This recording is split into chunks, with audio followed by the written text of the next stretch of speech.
Me corresponde hablar a la pregunta de si existen modelos alternativos, que posiblemente es demasiado ambiciosa intentarlo concretar. Pero sí que quería aportar el enfoque desde el punto de vista de la gestión de servicios, de la gestión de centros, y desde ese punto también quiero reivindicar el que creo que es un papel absolutamente crucial en este momento, que es la función gerencial de servicios sanitarios, en este caso los servicios sanitarios públicos, o lo que correspondería a la mesogestión. Y creo que eso es importante porque vivimos, si el pensamiento local, pensar globalmente y actuar localmente ha sido siempre importante, ahora es absolutamente crítico. Cuando decía Joseba hace ya tiempo, y hace ya 10 años, cuando estábamos juntos en Virgen de los Cielos, y hablábamos de globalización, tengo el feeling de siempre de que eso era como una retórica. ¿Y por qué? Estamos muy acostumbrados a la retórica. Bueno, pues hay que hacer un análisis externo, un análisis estratégico, la globalización, todo el mundo habla, pone ahí, pero nadie se lo toma muy en cuenta. Ahora la globalización nos ha pillado de lleno. Y no pensar en los aspectos globales, aunque no tengamos capacidad de intervenir sobre lo global, es no entender qué es lo que nos está pasando. Es decir, la crisis financiera es un invento del cual no somos responsables. Yo creo que se dijo ayer, se ha repetido ahora y yo creo que se volverá a repetir. Gestionamos un negocio a un precio muy razonable, con una alta satisfacción de los clientes, los pagadores y los que lo reciben, y hay un sentimiento, por lo menos que de momento es puramente emocional, de una cierta injusticia de entender por qué nosotros tenemos que, cuando digo nosotros, digamos los servicios, los que estamos involucrados, tenemos que pagar el pato o intentar modificar un modelo de negocio que razonablemente funciona. Y el tema más sensible se apuntó ayer en algún momento por los aspectos emocionales intuitivos o no explícitos que tiene la población en cuanto a tocar aspectos que pueden ser muy sensibles. No vayamos a tirar al niño con el agua sucia, y además el que se atreva tiene que tener un poco de riesgo, porque entre los aspectos que se han valorado, y se ha hecho mucha referencia al valor que se da a los servicios clínicos, la figura del médico, el investigador, son los más valorados en la sociedad española. Además, no hay diferencias significativas entre los votantes del PP y los del PSOE en cuanto a la valoración de los servicios de salud. Ese es un tema que yo creo que es relevante y que en gran medida es producto de un pacto social por el sistema sanitario público que se ha producido a finales de los 90, mediados de los 90, a finales de los 90, principios de 2000, y que ha funcionado, aunque no siempre los políticos lo hayan querido explicitar, pero que en la práctica ha funcionado. Bien, dicho eso, voy a decir, cuando hablamos de eficiencia, y a la hora de hablar de eficiencia, ¿de qué cosas son de las que no estamos hablando? No estamos hablando de sostenibilidad, o no voy a hablar, o no quiero referirme a los aspectos de sostenibilidad del sistema sanitario, ni el modelo de financiación de los pagadores últimos, si hay que pagar, son decisiones macro, modelos de regulación y ordenación territorial que ayer se plantearon. Voy a intentar bajar un poco más al aspecto más al alcance de nuestro entorno de actuación y de decisión, que es el de gestión de servicios. Pero de todas formas sí que no puedo dejar de pasar, de decirlo. Esta es una diapositiva que le he robado a Pepe Martín, que iba a venir y que no vino, y él diferencia muy bien, y yo creo que es importante la precisión, diferenciar entre sostenibilidad económica del servicio y sostenibilidad fiscal. Es decir, estamos viviendo una fase muy aguda que no eludo y que es importante, pero una cosa es que el modelo no sea viable desde el punto de vista económico, en función del cuánto del PIB nos podemos gastar en el sistema, sino a un hecho evidente que la situación del problema es que tenemos un problema fiscal añadido en España, y es que los servicios públicos han reducido su participación en los ingresos digamos, los pagadores no nos pueden pagar porque han reducido del 41 al 34. Es decir, que los impuestos han caído de una manera radical, en parte como consecuencia de la propia crisis fiscal y de la propia crisis financiera, pero también como resultado de una determinada política. ¿Se van a hacer esas políticas o no? Es decir, hay otros países que mantienen su generación de ingresos. Esto es importante porque al final nuestros clientes fundamentales, y quiero hacer esa distinción y ponerme en el papel de los gestores de la provisión, nosotros no somos los reguladores, no somos lo que decimos, pero nuestros clientes tienen esta disponibilidad de pago. bastante variable, eso afecta a la hora de organizar los servicios, pero también tiene que ver con que no todo el mundo ha hecho los mismos deberes mucho tiempo sobre lo que hay, o no todo en ese 17 sistemas que tenemos en España tienen la misma disponibilidad de pago, que también influye, ¿no? Quiero decir, porque hoy por hoy la disponibilidad y el pago está transferido a las comunidades, y las comunidades son las que deciden cuánto dinero asignan a sanidad, entre otras decisiones alternativas. Pero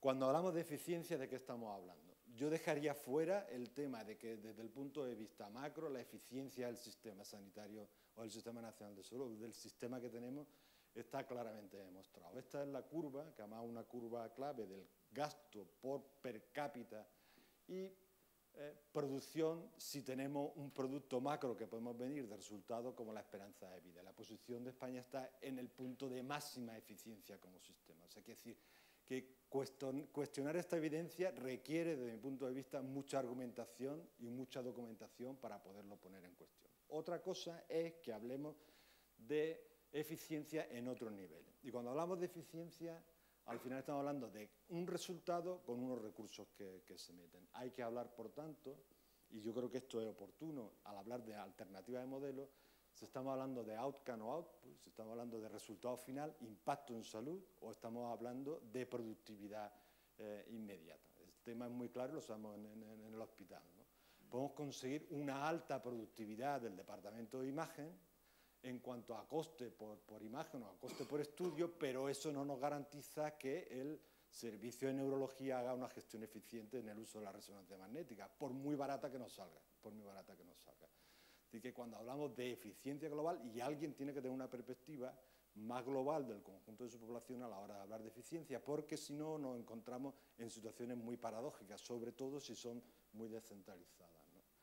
Y también me parece que es importante diferenciar entre eficacia, y tiene que ver con lo mismo, y efectividad.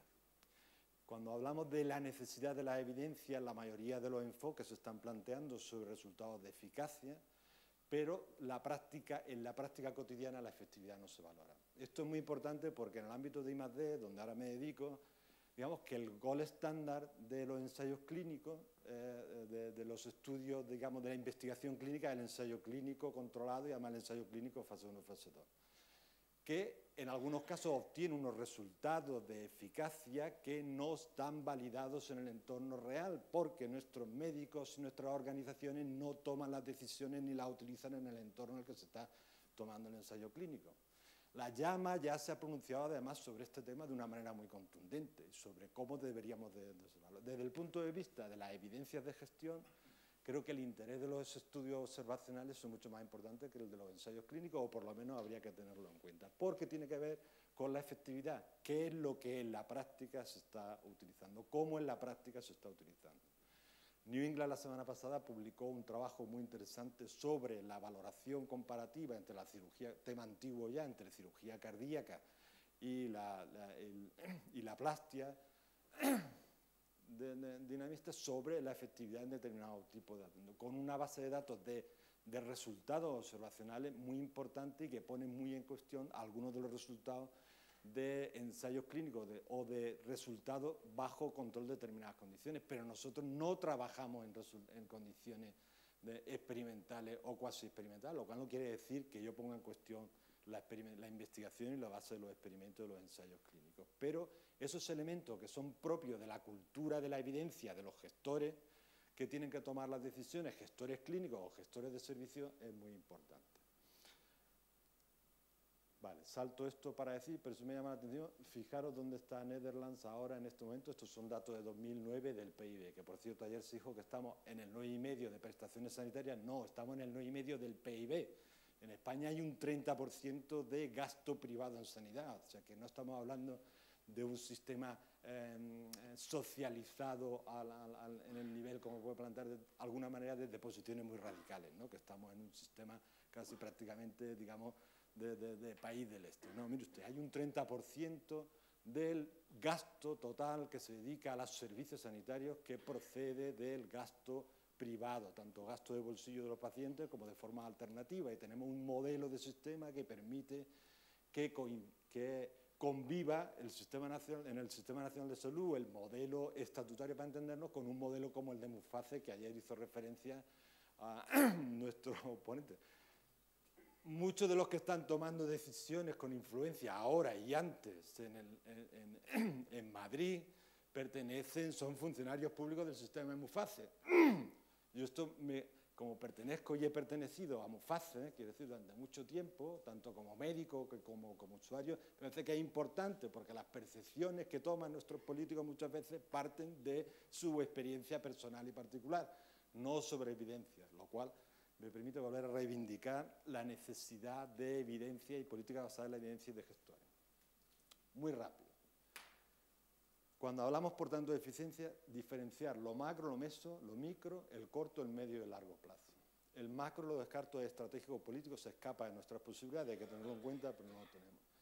El micro, operativo, profesional, yo creo que está bastante medicina basada en la evidencia, lo tenemos planteado. Creo que el ámbito en el que estamos hablando ahora mismo es el meso, el logístico, el de la gobernanza institucional, y los problemas son qué hacer a corto, medio y largo plazo. Las situaciones tan de crisis aguda, es decir, tenemos al paciente en la puerta, quiero decir, con un infarto cerebral, que hablar, por tanto, de los hábitos de vida a ese paciente es como absolutamente de locos, lo cual no quiere decir que tengamos que abordar el ictus también desde el punto de vista de la prevención. Las medidas al corto son tan necesarias y tan inmediatas que es difícil cuando hablábamos de este asunto, de cómo hablamos de modelos alternativos con lo que está cayendo. Pero la opción es que el enfoque o la visión con la que he querido acercarme es más primero, la de la gestión meso, la que correspondería al gerente de hospital, al gerente de área, a los gerentes de los servicios, y el medio plazo, no lo que hay que hacer mañana, que hay que hacerlo, el largo depende, no lo sabemos, sino cómo podemos actuar sobre medidas que puedan mejorar la situación. ¿Qué hacen los demás? ¿Qué hacen los mejores? ¿Cómo lo medimos?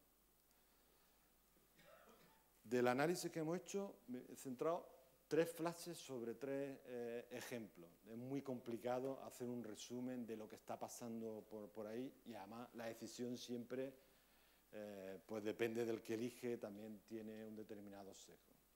En el caso de los Estados Unidos, me parece, donde además se está viviendo un cambio, ahí sí que es verdad, sistémico importante. O sea, el debate súper apasionante que ahora mismo hay en Estados Unidos, que a mí por lo menos me suena chino y a la mayoría, sobre si es legítimo y constitucional plantear un seguro obligatorio de enfermedad. Aquí, como lo plantó Girón, no había discusión ni nadie lo ponía a discutir. Pero bueno, en el resto del contrato social europeo eso no se discute. Allí sí, está la Constitución, que a mí no me puede usted obligar a... ¿no? Y los Tea Party ya absolutamente delirantes comparan el asunto como que no me puede usted a mí obligar a tomar lechuga o a hacer una vida saludable. Pero el tema tiene su interés, hay un cambio sistémico importante, pero hay mucha gente que ya ha planteado que con independencia de las medidas macro, de hacer el control, de intentar controlar el crecimiento, hay que actuar en lo micro y surge, y está muy en la Accountable Care Organization, que al final son iniciativas que está promoviendo AMAR Medicare de buscar alternativas centradas en grupos de pacientes, pago capitativo, digamos, paquete global. Eso es una herencia de la HMO, pero de una manera posiblemente más moderna, y el ejemplo paradigmático es Kaiser Permanente. Yo lo mismo necesitaría Kaiser, hemos insistido tanto, porque tiene valor, porque viene de América, y es interesante, y de cómo una aseguradora sin ánimo de lucro está obteniendo muy buenos resultados, tanto en términos de salud como en rentabilidad económica, utilizando un enfoque integrado de la atención, con una visión posiblemente muy avanzada de la participación de todos los miembros. En tecnología, tengo que comentar un poco, puntualizar, Juan, que se han gastado una pasta en el sistema es decir, que Kaiser Permanente, la cifra no la tengo porque la comentaron con gente de Kaiser, pero debe estar en los 1.500 millones de dólares para montar un sistema.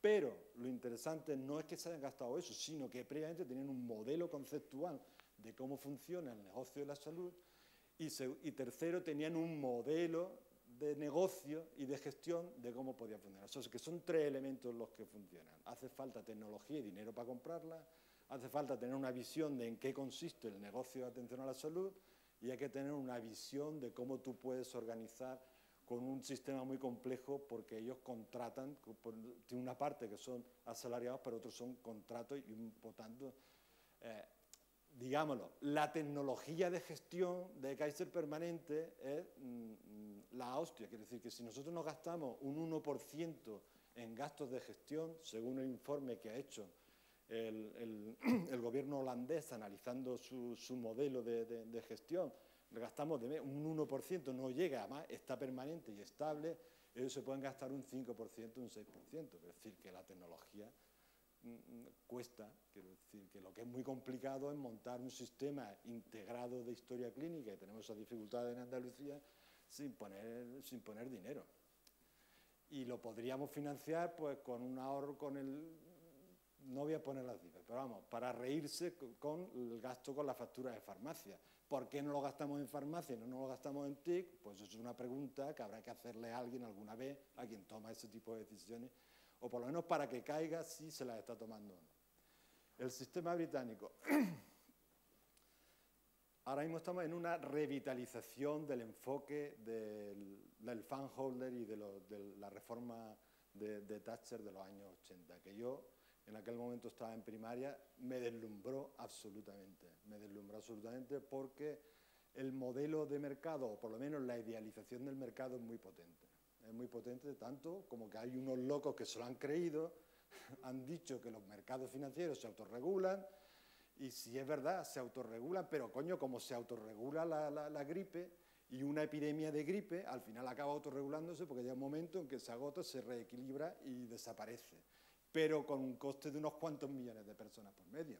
Vamos a ver, es decir, que los mercados financieros se autorregulan, pero ¿a qué coste? O sea, ¿qué nos van a sacar por el camino? Pues por la misma historia, pero sí llama mucho, es muy importante. ¿Por qué? Plantea la posibilidad de que un comprador cualificado, como los médicos, los GPs, pueden administrar fondos y eso traslada eficiencia a los agentes, en este caso, a los trusts hospitalarios y los trusts de atención primaria. La verdad es que no hay evidencia de que eso funcione así. Es decir, que es muy atractivo, pero todavía no tenemos una evidencia, pero resulta muy potente. ¿Por qué? Porque yo creo que hay una dimensión todavía oculta y potente en la atención primaria para estabilizarlo. Hay una pregunta que nos hicimos a principio de año y luego ha habido mucha reflexión. Comparar si aquellos sistemas que tienen una atención primaria potente son más capaces de sobrevivir a la crisis. Yo creo que los hechos van a demostrarlo así. El propio modelo británico, en cuanto a gasto, lo demuestra. ¿Me he ido para atrás? A ver. Bueno, me permite entonces saltarme. El último modelo es el de los holandeses. Los holandeses en 2006, ellos tienen un modelo basado en seguro y en competencia entre aseguradoras. Introdujeron un cambio muy importante en 2006, fundamentalmente en línea a introducir más elementos de mercado. No les va mal, el sistema holandés es de los más valorados en estudios internacionales desde la perspectiva del consumidor, pero el hecho es que se le ha subido 2 puntos del PIB el gasto. Y las aseguradoras están en una situación de crisis financiera bastante compleja. Según el informe sobre el estado del sistema de salud en Holanda, que además lo podéis recoger en internet y que es un ejercicio realmente pues admirable, como son los holandeses, de autocrítica y de sentido de la realidad, de valorar lo que hacen y cómo lo hacen. En nuestro entorno, ¿qué se está haciendo? Muy rápido voy ahí, se están haciendo muchas cosas. En marzo se publicó, lo está colgado en el Ministerio de Sanidad, el informe del estado del Sistema Nacional de Salud de 2010. Merece la pena también mirarlo, no es como el holandés tiene más elementos económicos financieros, este tiene de todas formas elementos muy importantes, pero viene un cuadro, resumen de las iniciativas que se están haciendo de cambio y de reforma y de modificaciones según declaran las comunidades autónomas. Son muchas, son cerca de 50 y van agrupadas en esos aspectos. La calidad de los servicios mejora con responsabilidad de los ciudadanos, ahí están desde las medidas de gestión de procesos, integración de niveles, compra de políticas de calidad con gestión clínica, Cambios de organización para mejorar la eficiencia. Se habla mucho de las iniciativas de integración entre primaria y especializada, los acuerdos de gestión, cambios en la gestión de los recursos humanos y relaciona desde la reducción de sueldo hasta las modificaciones, algunas de las que habló Luis Carretero. Mejoras en las compras de bienes y servicios. Aquí sí me quería parar porque me parece muy importante, además que va a tener mucho impacto en el futuro. Las centrales de compra y la autonomía de los profesionales. Ahora mismo estamos viviendo las estrategias que pueden ser no es que pueden ser, que de hecho son contradictorias y pueden ser complejas. Por un lado, estamos hablando de transferir autonomía a los profesionales, unidades de gestión clínica, que asuman sus responsabilidades en la gestión, y eso forma parte de un pacto absolutamente imprescindible con los profesionales para avanzar, y al mismo tiempo hablamos de descentralización. Eso en algún momento puede ser un choque de trenes, y de hecho ya nos está pasando en algunos sitios. Quiero decir que el servicio de cardiología o la unidad del corazón discrepe absolutamente de la compra de los dispositivos, en este caso de los marcapasos, que se compre por la central de compra porque no obedece a sus expectativas. No solo técnica, porque los gestores clínicos, nuestros gestores clínicos, los profesionales, no solo toman decisiones técnicas cuando van a un proveedor a otro.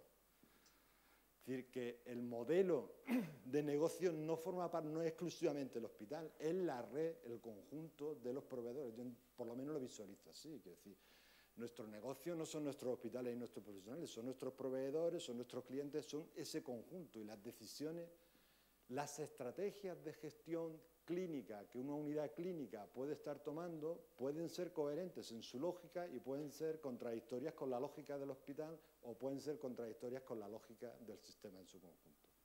No entro en el tema de la compra de farmacia, que ya se apuntó ayer, que me encantaría, pero es también un ejemplo significativo. Entonces ahora mismo estamos mezclando en el saco, y cuando lo veis aquí, medidas que son estrategias contradictorias. Autonomía por un lado, y todo el mundo reivindica la autonomía, hemos hablado, la empresa pública, ¿no? Pero por otro lado hay una medida de centralización lógica en tiempos de crisis, que posiblemente la que más impacto tendrá el corto sea la centralización. Pero hay que gestionarla de una manera adecuada, pensando que el paciente lo tiene que meter en la UCI, pero su proyecto de vida no es vivir en la UCI. Hace falta que esté en la UCI para poderlo sacar fuera. Yo creo que con esto quiero de alguna manera también reivindicar que no hay soluciones únicas. Y el problema de los gestores, y eso lo pueden entender, es que están entre medias. Por un lado, de unos políticos que dicen o manifiestan, porque están obligados a hacerlo, que tienen ideas claras y simples, y entre profesionales que tienen ideas claras y a veces también muy simples sobre los elementos de gestión. Y lo digo con la experiencia de haber intentado durante 7 años de insuflar algún mínimo enfoque empresarial a la gestión clínica a excelentes, comprometidos con el sistema y líderes clínicos en mi hospital anterior. Y cuesta mucho trabajo. Es decir, la cuenta de resultados es una cosa que no cabe en la cabeza de un clínico, por lo menos de los de la generación que ahora mismo lidera la clínica. O les cuesta muchísimo, muchísimo trabajo. Eso hay que tenerlo en cuenta, porque lo mismo nos podemos equivocar a la hora de tomar decisiones. Pia, es que ya no sé dónde lo tengo que dar, al este, ¿verdad? Bien, el último tiempo, gestión clínica, se ha hecho mucho énfasis en forma jurídica, voy a cambiarlo. La opinión de los expertos, quería hacerlo. La iniciativa de Quino del libro ha sido para mí una oportunidad magnífica, la opinión de los expertos del Hospital del Futuro. ¿Por qué? Porque concentra opiniones sobre, bueno, los que estamos aquí y algunos que no están. Y he hecho una aproximación de un análisis de contenido muy light y también posiblemente no sería publicable en ninguna revista de factor de impacto que se dediquen a lo de lo cualitativo, pero de alguna manera recoge la impresión del grupo del Club GERTEC, donde hay un equilibrio, bueno, una composición, he hecho una asignación también, lógicamente subjetiva, hay gerentes de hospitales y asimilados. Cuando digo asimilados digo que el gerente de EPE lo he metido en el grupo de gerentes de hospitales. Otro, gestión sanitaria, representantes de la industria, de la academia y consultoría en general y otro. Me he permitido hacer el enfoque de género para poner en evidencia, no sé qué pasa, pero por lo menos en el ámbito de la gestión y la tecnología parece que las mujeres son, por lo menos en nuestro grupo. Voy muy rápido. La metodología es identificando palabras o conceptos claves que habéis expresado en vuestra visión del hospital del futuro y haciendo una contabilización aproximada de la frecuencia con que se plantean esos conceptos. Es revisable, no está validada, quiero decir, es una primera aproximación. Creo que el valor del análisis de contenido es importante porque al final, si creemos lo que decimos, es importante analizar lo que decimos porque lo mismo nos aproximamos a lo que creemos y a partir de ahí podemos interpretar qué es lo que hacemos. Esto no siempre funciona así, pero pudiera hacerlo. Innovación está en la cabeza, bien. Pacientes crónicos también, y esto me ha llamado mucho también la atención, posiblemente tendremos que dedicarlo. Estamos hablando mucho de atención a la cronicidad, el hospital de agudo frente al hospital de crónicos. Si alguien va a cerrar las puertas de urgencia, pues entenderé que eso de la orientación a un hospital de crónicos puede tener sentido. En una situación como la que se nos aventura, si hay recorte de prestaciones, si falla el modelo de atención primaria, es previsible que las urgencias aumenten, con lo cual transformar el hospital de agudos hacia crónicos en este momento puede ser, si es que alguien puede hacerlo, y cómo, pues sería una experiencia interesante para llevarla, ¿no? Me fui para atrás. Pero de todas formas, el tema de cronicidad... Otro para adelante. Vale. Gestión de procesos, recursos humanos, resultados de salud, sostenibilidad, eficiencia, stakeholder, seguridad de pacientes, potenciación y responsabilidad del paciente, interoperabilidad, gobernanza, gestión clínica, efectividad, trabajo en equipo, recursos tratados. Y otros menos, porque te han citado una sola vez, pero son más particulares, ¿no? Resumo y concluyo. Estamos en un escenario convulso, y eso es verdad, quiero decir, las noticias de esta mañana eran un asco, pero vamos, entonces me dices las de mañana a lo mejor son de otra manera, pero no. Y porque estamos muy condicionados con la presión a corto plazo y la crisis fiscal y financiera. Quiero decir, tenemos un producto bueno, pero nuestros compradores no nos pagan. Eso le pasa a muchas empresas ahora mismo en esta situación, ¿no? Pero le gustaría pagar. Integración, yo creo que es una de las gran palabras, pero que hay que desarrollarla. Porque integración no solamente pasa por hacer gerencias de área. Tenemos experiencias de área y no tenemos evidencia del impacto que haya tenido los resultados, por lo menos en Andalucía, sobre las áreas sanitarias. Existen, pero nadie las ha investigado. Muchas de las decisiones que se toman son sobre opiniones no contrastadas en ninguna evidencia. Proceso absolutamente clave, pero posiblemente en una línea que desborde los límites de las instituciones, de los servicios, de las unidades clínicas, pero también de los hospitales de primaria y de otra alternativa a otros espacios. Y no me olvido del espacio de urgencia y todo lo que tiene que ver con un tercer espacio de urgencia dentro de nuestra propia gestión, que es importante porque es la puerta de entrada del 70% todavía de los casos de hospitalización en nuestros centros. Es decir, salvo que, y esto yo creo que es extensible, aunque no tengamos información a nivel de Estado. Y espacios alternativos a la hospitalización. Creo que hay una oportunidad en lo que alguna gente está hablando de la atención primaria inteligente, es decir, de que hay posibilidades y oportunidades si tenemos la suficiente habilidad o capacidad de generar motivación empresarial en la atención primaria, porque lo que sí que os aseguro que a 5 minutos por paciente, 42 al día, imprescindible con la máquina, Juan, no estoy de acuerdo contigo, es decir, estoy viendo últimamente la experiencia de ir a pilotar una consulta de medicina de familia, eso sin el ordenador y sin la historia clínica electrónica sería un desastre absoluto, pero vamos, brutal, ¿no? Manejar y cada vez que hay un retraso, se pone lento en la aplicación, hay una bronca impresionante que la consejera nuestra va detrás del asunto para averiguar que por qué la velocidad del DIRAYA no va, porque no podríamos vivir. El asunto está que como somos inteligentes que tendría que evolucionar mucho más, ¿no? Y la gestión no ya de hospitales sino de redes. La gobernanza y los nuevos estilos de gestión. creo, y algunos de los trabajos del Hospital del Futuro hace referencia a que seguimos manteniendo como la norma de gestión de hospitales en Andalucía, el decreto del año 85 y en los herederos del INSALU, uno del año 80. Es decir, que las estructuras formales y la formalidad es donde reside la autoridad de la parte, sigue teniendo modelos de gobernanza de nuestros hospitales y de nuestros centros que son del siglo pasado y no están adecuadas a la gestión de red. Los modelos que estamos hablando, tanto en Reino Unido como en Holanda, incorporan desde que, aparte de la autonomía, en los consejos de administración, la presencia no solamente de los profesionales, sino de los ciudadanos, hay otras formas diferentes de arreglar la gestión, no con el modelo tradicional. Y ese es un gran asunto. El trabajo de Antonio Durán y de Salman aporta mucho valor y lo tenemos ahí en la bibliografía, ¿no? Racionamiento inteligente versus uso racional. Yo creo que en la situación de crisis actual es planteable un pacto con los profesionales para racionar la prestación de la asistencia sanitaria en vez de introducir medidas lineales que además supongan una amenaza para la viabilidad del modelo actual.